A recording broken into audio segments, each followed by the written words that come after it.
Starting August 2025, so this month, veterans that are referred to community care for any of the 30 standardized types of care will now receive 12-month authorizations, which is a major improvement from the previous 90 to 180-day renewal system, allowing for more consistent care for me and for you. What this means is less paperwork, more focus on what really matters: you, your health, your recovery. You raise your right hand. You're the one that served. We deserve, as veterans, the best treatment that we can possibly get. Okay. So there are 30 VA community care services that now receive a 1 year authorization instead of frequent reapprovals between 90 and 180 days. This change, what it does is it reduces the risk of care disruptions, and it makes it a little easier for veterans and providers, and more importantly, for you, the veteran, if you're listening, to get the help and care that you need, right? What you need to do right now, or this week, if you need to, is contact your VA Medical Center community care office, and you need to confirm how this change applies to your situation. Again, every veteran situation is different, but make sure that there's nothing that you're missing out on. Make sure that there's no benefits that you're missing out on as well. So why does this matter? You're wondering. Because before, veterans were referred to outside specialists through obviously the VA community care, and then we had to navigate reauthorization every few months, which can become an ultimate pain in the butt. Okay. And what ended up happening with that and stuff was it often led in delays to care or some of the treatment that you deserve. Okay. It allowed for interruptions to happen to the care that we deserve as well. But now, what is happening, right, as of this month is once your referral is approved, then you're covered for a full year. Okay. Instead of having to go between those 90 and 180 days to continue to get, reapproved when you need help. We already know that you're going to need help. So it's allowing less hurdles for you, the veteran, to have to go through, which it should be as easily and simplified as it can be, because you deserve the care that you can get. It, you should not need to go through hoops or have to wait any longer than you need to, right? A lot of people were waiting for way too long, so I'm very glad that this thing is implemented. Okay, so I want to go over the 30 services that this new rule applies to. Okay, so let's start with medical specialties. Okay, dermatology, endocrinology, gastroenterology, nephrology, oncology, and hematology, pain management. Okay, pulmonary, rheumatology, sleep medicine, urology, and even cardiology.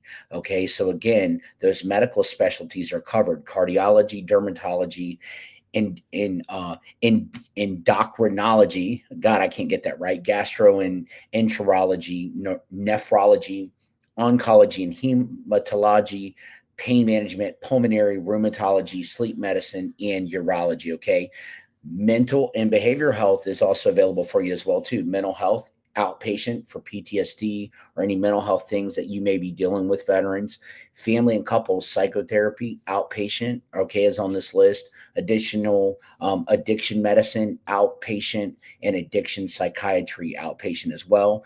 Also, orthopedic and rehab services are your hand, orthopedic hand, general spine medicine, and rehabilitation is also available. You've also got eye, ear, nose, and throat care, ENT care, and neurologic care. Okay, so neurology, and otology, any of your sinuses, ear, nose, and throat. Okay, neuro, ophthalmology, oculoplastic surgery, eye care examination, and optometry as well too. Routine for the eyes, which is very important. Also, podiatry is covered as well too. So podiatry general, podiatry DS. Then you also have nutrition and women's health, nutrition intervention services, right, is also available as well. So what do you need to do? Okay, what do you need to do if you're currently using, or maybe you're about to be referred to community care by your primary care provider or the VA center which you go to in your local jurisdiction? Reach out to your local VA Medical Center community care office, and you need to learn whether your service falls under this updated change as of August 2025, right? You don't need to take any extra action if the service qualifies, okay? But being informed, make sure that you're educated, make sure you're proactive on this. What that does is it ensures you won't face unnecessary disruptions, okay? And you shouldn't, okay? No veteran at all should have their health care disrupted by red tape at all. This change means better continuity of care, which leads to better health outcomes as well. And the continuity of care matters also with your VA rating, okay? As well. It's very, very important. So, the new 12-month authorization policy, I think it is a big win for veterans, okay? It absolutely streamlines the process, makes it easier. It cuts administrative delays. It helps you stay focused on your recovery journey. It helps you to get the care that you need ongoing as well, so there's no gaps in your care.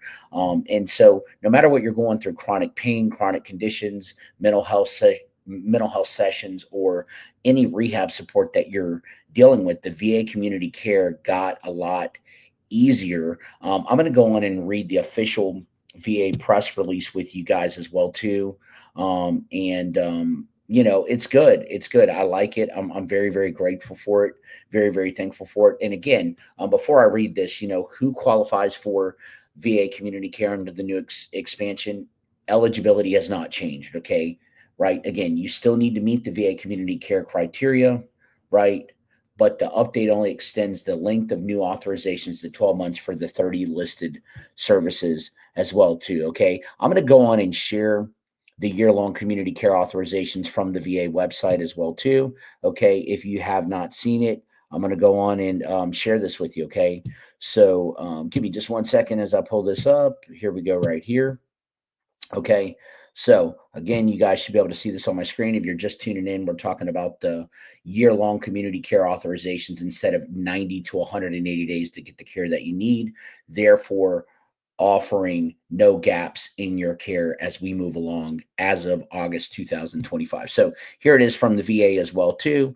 Okay. The Department of Veterans Affairs today announced it will improve veterans' access to health care by extending the length of new VA community care authorizations to 1 year for 30 standardized types of care. I just went over those. You guys can go here. You can Google it. You can find these types of care to make sure it applies to you. Reach out to your community care office as well too. The change means veterans referred by VA to community care for eligible standardized types of care will receive 12 full months of uninterrupted treatment at VA expense before having to obtain a VA reauthorization, which is good, and it eliminates some gaps. It's going to make it a little easier for you, okay? And again, you will benefit from uninterrupted access to essential specialty services, allowing you, the veteran, to focus on your health and less on navigating administrative requirements. Any red tape that we can get rid of and not deal with, hey, let's make sure that we do that. Okay. We don't need to deal with any of that junk any more than we need to. No veteran should have their health care disrupted by red tape. And that's even according to Doug Collins. That's what he said. And it means better continuity of care, which leads to better outcomes, as I just stated. Again, here are the 30. Here's the list of 30 the 30 services as well too, and the standardized types of care. Look, in this live stream, I'm going to put the URL here. So I am putting that here now. It's in here. If you're just tuning in, go right there and see if it applies to you. Okay. It is in the comment section of this video. Okay. So if you guys do need help, make sure that you reach out. If you have any questions, reach out to your current to your current team, to your local VA jurisdiction. Make sure that you get the help that you need. It's very, very important. Okay. So I just shared that link. Y'all can go to that I was just sharing on my screen. It's very important. And hey, I don't want to insult anyone's intelligence at all, but I want to go over what VA community care is. Okay. So there's a lot of different medical programs offered by the VA, right? And I know it's hard to keep up with a lot of those things, but basically the VA community care, right? If you need approval, right? Any veteran who needs approval from VA before receiving care from a community provider is likely eligible for the VA community care program. Okay, so you can get outside help. The doctors out in your community are on the VA community care list and can see you outside of the VA. And what that allows for is if your VA is backed up, or you're having to wait too long, or they can't give you certain specialty care, such as like ear, nose, and throat, then you can go outside doing ear, nose, and throat specialist. You just need a referral from your primary care doctor with the VA. And it's very important. I advise all veterans to get help from the VA because it's free in most cases. You don't need to pay copays and stuff like that. Where like if you have TRICARE, I have TRICARE, I've got to pay copays for that stuff. Okay. So there are 6 criteria that can qualify you to receive community care as well. And I wanted to go over this, okay, as this 12-month, you know, eligibility rule matters. Okay. So here's 6 things. You, the veteran, need a service not the veteran needs a service not available at a VA medical center. So if your VA medical center does not offer it, well, then you could go out into the community and get that care that you need. You should be able to. Okay. If you live in a U.S. state or territory without a full service VA medical facility, you can qualify for VA community care. If you are listening now, if you qualify under the grandfather provision related to distance eligibility for VA community care program, you can qualify for that, right? If the VA cannot provide care within certain designated access standards, you can qualify for community care. If it is in the veterans, your best interest, your best medical interest, because you just can't get the proper help that you need at your local center, you can qualify for community care, right? And if a VA service line does not meet certain quality standards, then you can also qualify for community care, okay? It's very important to understand that. There's a difference between veterans community care and Chant VA. When most people think of VA benefits, they automatically think of the Department of Veterans Affairs. However, many don't realize that 2 different programs provide healthcare benefits to veterans and your family. Okay, VA community care and the civilian health and medical program of the Department of Veterans Affairs, Chant VA, is there, and then the community care. So what is the difference? The VA community care is a program that allows you, the veteran, to receive health care from non-VA providers as long as they are authorized on the VA community care program to do their specialty or be a doctor under that program, right? And the VA can pay out to them. They have to be eligible for that. They have to get on that list, that doctor does. So if you don't know if your doctor's on that list, ask them, okay? If you want them to get on that list, tell them to reach out to the VA as well. So this can benefit you, the veteran, if you live in a rural area or very far away from a close VA facility. There's some of that around the United States. There's no local VA facility near you, and you just can't drive that far, and you need to go to a local doctor. Okay, so if you live in a rural area, or if you need specialized care that the VA does not provide, you can qualify for VA community care. Okay, Chant VA, on the other hand, is a program that provides health care benefits to your spouse, to the dependents, to your dependents, to your children, right? If you're a disabled or deceased veteran, right? Both programs provide great options for you and your family, right? But knowing which option is right for you is very important. Okay. So the CCN stands for the Community Care Network. That is the VA, the Veteran Affairs direct link with community providers, which helps ensure that you, the veteran, receive timely, high quality care that you deserve. Okay. Very important, right? And you know, some of these VA facilities, you're not getting the proper or right help that you need. So this stuff is very important, that we are able to navigate through this, and that we're able to get the help that we need. And again, look, now there are 12-month authorizations, not 90 to 180 day authorizations, again, which is better, which strips away less red tape and should make it easier for a lot more veterans, where you don't need to keep getting reauthorizations, which is just dumb. Okay, so get the help that you need. I just want you to be educated. I want you to be I want you to keep going, continue to get that help that you need. Okay, I'm going to answer a couple of questions here. Blue Truck says, besides maintaining my care and not opening new claims, how do I avoid poking the bear and fly below the radar? Hey, Blue Truck, continue to get care. Continue, don't minimize anything for yourself, and you're going to be fine. You know, this channel here too, I'm not here to put any fear in anybody at all. Just continue to get the care that you need. Continue to talk about what you have going on. You don't need to do this every day or every week, but just make sure that the VA knows. Make sure you go to your scheduled appointments, right, to the best of your ability. Make sure that you get the care that you need. and continue to keep your treatment up to date. Look, if the VA gives it to you, the only way that they can take away stuff is really if it was based off of fraud. Okay. So don't ever be in fear of them just, hey, just I'm going to come and just take things away. Most of the time when people get reduced, I see it a lot because we help out a lot with that. It's because they're filing for another claim or they're already at 100 and then they're going and filing for ED or something like that. Sometimes it's not worth an extra $100. Okay. You could take that risk if you want to, but I don't advise it. Okay. So yeah, that's what you need to do is continue to maintain care. That's the biggest thing because how is the VA going to know how you're dealing with things if they don't know the level of care and just how you're being impacted occupationally, socially, and relationally? You just got to continue to talk to them, continue to be honest with them, and just don't ever sell yourself short, veterans. And what I mean by that is minimizing. Okay, if something's wrong, let them know at your worst. I'm not asking you to lie. I'm not asking you to over exaggerate, but let them know what's going on.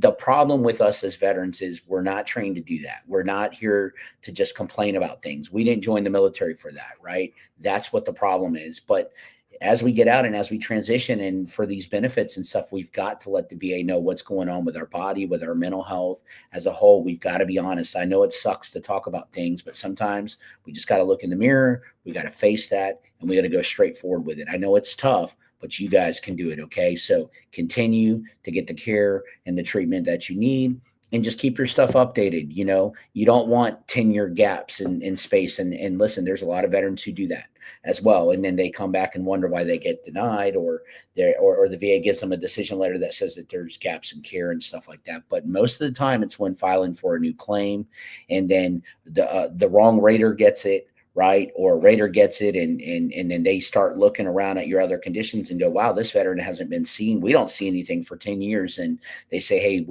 we're going to propose reduction on this veteran from 70 to 50% because we feel like it got better, or they're going to send you out to another psychologist, another CMP exam. If you do that, it's because they're looking and seeing that I don't really see any up-to-date care in here. So maybe it got better. And look, they're going to use the presumption rule, of sound doctrine of saying, hey, I think it's gotten better, so, yep, just keep your appointments, just, keep going. Yep. Keep your appointments, maintain your stuff. Seriously, it's not that hard. And you got to think about it.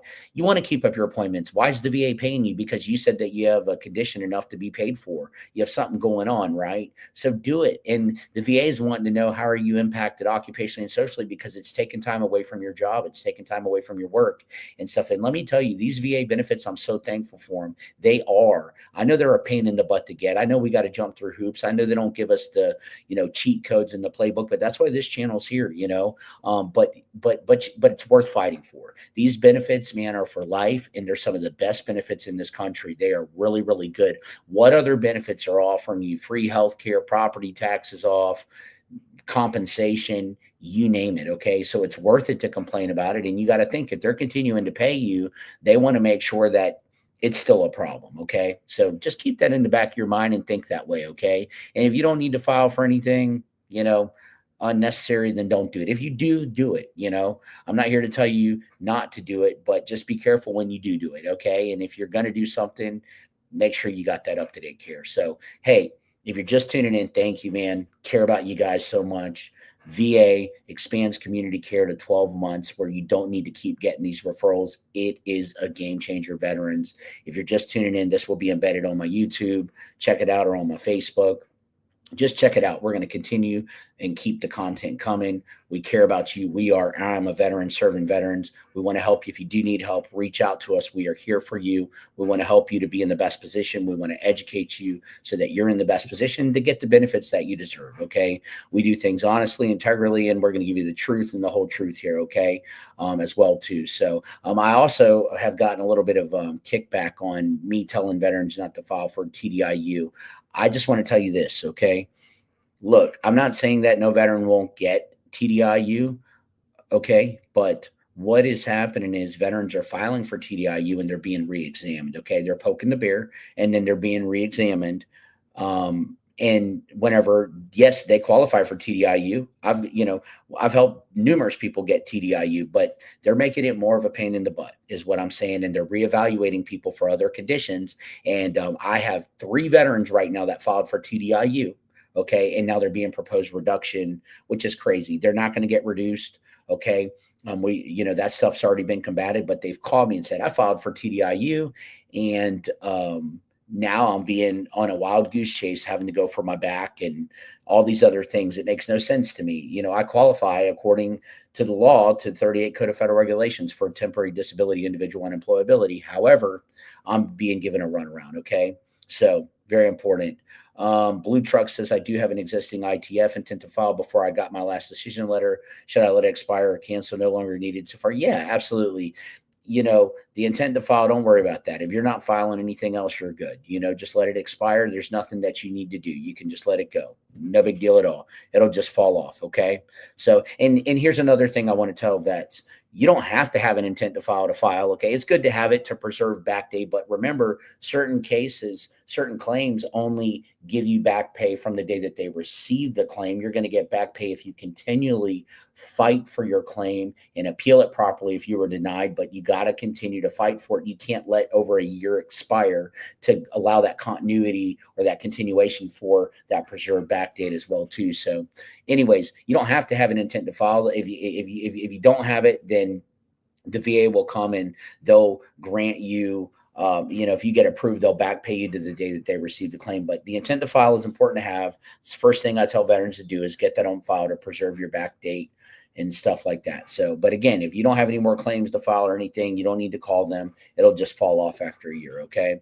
So what's up, Lido? Hey, thank you guys for your service. I always love to know what branch you were in. Drop it in here. Shout out to all y'all, Navy, Coast Guard, Marines, Air Force, Army. Appreciate all you guys, man. You guys are awesome. I thank you guys very much. As well too. I'm going to answer one more question. Speaking of poking the bear, can you talk about pyramiding the PS plaintiffs?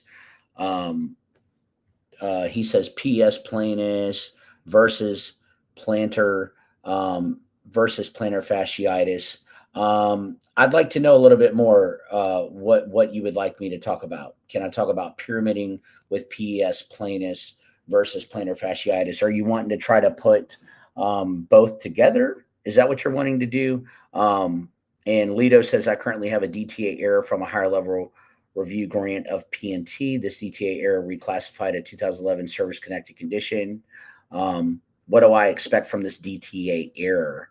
Okay. Well, listen, they should correct it. Okay. If you have a higher level review in, they should correct this 100%. They are wanting, if they made an error, if they have a duty to assist error and you do the higher level review, okay. Two, they should go back to that. Okay. It's very, very, very, very important. Okay. Clemson alumni, if you need help, reach out to us. Okay. 904-605-0431. If you need help, reach out to us. We have amazing doctors. We can walk you through the process of trying to get your PTSD approved. It's very, very important as well. Very, very important. Okay. I do want to answer your question about the pyramiding. If you want to do both separately, I'm going to talk about that a little bit for you as well too. Does anybody else have any other questions at all? I want to answer them. Again, I've been discussing the new 12-month authorizations for community care instead of every 90 to 180 days. Very, very important, as well. So just get the care that you need. Okay. Very important. Make sure, reach out to your local VA office, make sure that you're eligible for community care. If you are, get it. Sometimes your community care is a lot better than your local VA facility. Okay. Very, very important. Very, very important there. But listen, any duty to assist errors too, you can higher level review that as well too. You can call that out. You can submit in a 214138. You can submit in a supplemental claim and let them know that they did not currently, that they didn't look at everything, that they missed things. Okay. It's very, very important to make sure that you're getting everything that you need, that you're preserving back pay, that you're getting permanent total, that you're classified where you need to be at. It's very, very important to understand that. Okay. Just want you guys to know that. So, hey, I want to answer the question too real quick. of the PES planus and plantar fasciitis. Okay, let me talk about that real quick before I hop off of here. Okay, hey, Big Block, thank you for your service as well too. Um, okay, Lido, good. It's a supplemental claim waiting for action. Good job on your part. That you did the right thing of filing that supplemental claim. So, okay, can you pyramid PES planus versus plantar fasciitis? Let me talk about that. You can do it, but there's a big but here. So for VA disability ratings, pyramiding means getting paid twice for the same symptoms under different diagnostic codes. Okay, so every rating, there's a diagnostic code. The VA won't allow that. However, if your PES planus, your flat feet, and your plantar fasciitis produce different non-overlapping symptoms, that's the key. You have to prove that they produce different non-overlapping symptoms, okay? Then you may be able to receive separate ratings or at least have the VA rate them in a way that maximizes your combined benefit, okay? Very, very important. I'm even putting that in the description of this video for you as well too, Wash Engineer, okay? Look, it's difficult to get. They aren't just going to grant it right away, okay? You've got to be able to prove what I just put down in here, okay? You got to. For VA disability rating purposes, if you're trying to pyramid something, meaning you're getting paid twice for the same symptoms under different diagnostic codes, the VA won't allow that. However, you've got to be descriptive of how your PES planus, your flat feet, and your plantar fasciitis produce different non-overlapping symptoms. Remember, the burden of proof falls on you, veterans. You have to do that. Then you may, I'm going to say a big may, which is short for maybe be able to receive separate ratings or at least have the VA rate them in a way that maximizes your combined benefit. Sometimes the VA will do that. More likely they will. PES planus is rated under 38 Code of Federal Regulations, diagnostic code 5276. Fasciitis has its own code, 5285, as of the 2021 schedule changes. Previously, it was rated analogously if both conditions cause the exact same foot pain and limitations, difficulty standing, walking, tenderness. The VA generally will give one rating to cover the overall foot disability. They will not stack them or pyramid them. Okay, I hope that answers your question. But again, what you have to do is show separate functional loss or symptoms. It needs to be very clearly stated how it is separate as well. And and it's not explained solely by flat foot. So you can sometimes get separate ratings for each foot or separate ratings for different foot conditions if medically distinct. Okay. I hope that answers your question there. Absolutely. Go Army. So you can do it. It's just an uphill battle. And veterans, let me leave you with this. Always go the least path resistant. Okay. Go the least path resistant. Look at the ratings that can get you up there. Do those apply to you? If they apply to you, then let's file for those. Okay. Let's make this the least possible as we can. Okay. The least path of resistance is the way to go. Okay. Thank you guys for your service. The VA expands community care, 12-month authorizations now as of August 2025, right? Instead of 90 to 180 days, making it easier for us, right? Tune in. I answered some questions. Thank you guys for your service. Till next time, I'm out.